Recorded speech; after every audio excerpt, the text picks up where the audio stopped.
And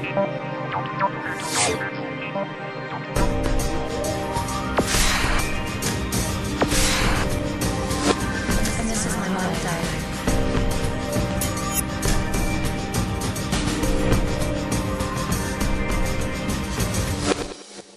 Hi, I'm Danni Ashe, and this is my model diary.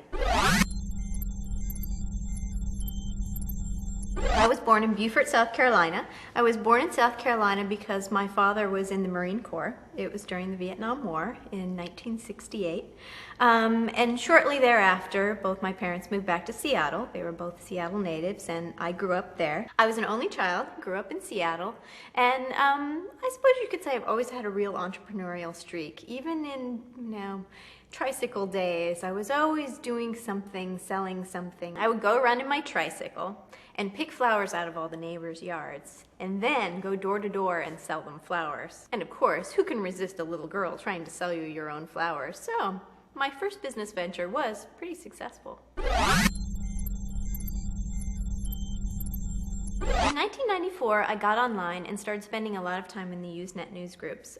Groups like Alt-Sex Breast, Alt-Binaries Pictures Erotica, Alt-Sex Movies. And there I made a lot of friends and, had these really wild conversations with people I met there about what it's like to have big breasts, about what it's like to be in the adult entertainment industry. And it was there that the idea for Danni's Hard Drive was born. I began to think that maybe there was a place in my industry for a publisher that sort of provided a little more information about the women that the fans were seeing in pictures and in movies, and that, these fans really did want to see more and understand more about who the girls really were. So I started out in the adult entertainment industry as a stripper. I started stripping at a number of clubs up in Seattle, places like Sugars and Deja Vu and Honeys, and stripped off and on for several years, kind of worked my way through college and often ventured off into other things. But I always came back to stripping. I think it was a combination of the fact that I had such huge breasts. I was always finding myself into these really awkward situations whenever I tried to do something other than stripping.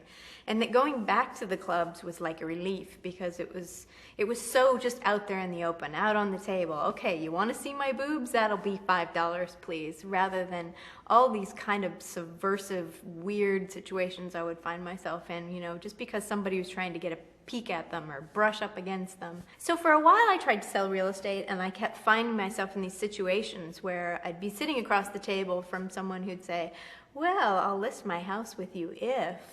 And it was really tough for me at that age. I was obviously much younger than I am now, and I didn't know how to deal with those kinds of situations. So I always found myself kind of drawn back to the strip club environment because it was honest, it was pure, and I was able to feel comfortable because I understood the rules.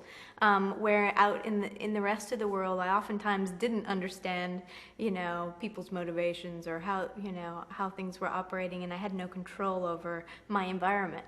And then in addition to that, I think, I loved the theatrics of it. I loved the social dynamics of it. I think I learned an awful lot about how men and women relate to each other, and about how different men's sexuality is from women's, and how to kind of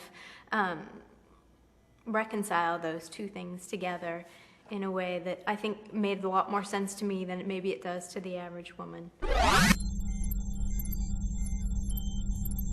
At the University of Boulder, Colorado, every year, and they just bring people from all different backgrounds together, and then they make you speak on topics you know nothing about. When you get there, you find out that you're going to speak on these 8 topics, and that there are 3 rules. You're not allowed to say, I don't know anything about this. You're not allowed to ask to be taken off the panel, and you're not allowed, I think, to say that it's stupid or I don't have anything to say. So I go to this thing and this event, and I was there at I was invited by Roger Ebert, and I was at this dinner with Roger and all these other people that had come for this event, really smart, intellectual people, and everybody starts telling jokes. And it comes to me, and they're like, okay, Danni, you have to tell a joke. I'm like, oh shit, I don't know any jokes. I mean, I tell so many jokes for the website, but I can never remember any of them. There's only one I can remember. So I tell this joke, and not one person at the table laughed. They all just looked at me like that was the worst joke I've ever heard. And now you're asking me to tell it. I don't want to tell it. I'm sorry to anyone out there who may be disappointed by this, but I am married. And I, a lot of times, am asked, how does your husband, react to this, and how does he feel about it? And I think my husband has mixed emotions about it. I think on one side, he's genuinely really proud of everything that I've accomplished with the website.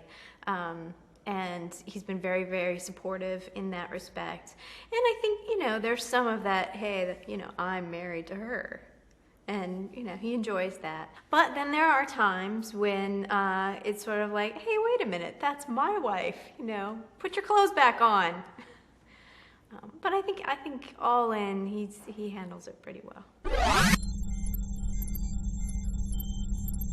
Well, one of the most exciting and fun things about my job is sort of trying to come up with plans for the future. I think what I enjoy most is building things and organizing plans, and so we're always working on new stuff for the future. I guess when Danni's Hard Drive was launched, it was such a high-tech kind of new sort of thing that at this point, for us to do something new is kind of taking a turn back towards things that are more traditional. So we find ourselves working a lot on doing home video on cable and pay-per-view, and publishing in more traditional forms of media.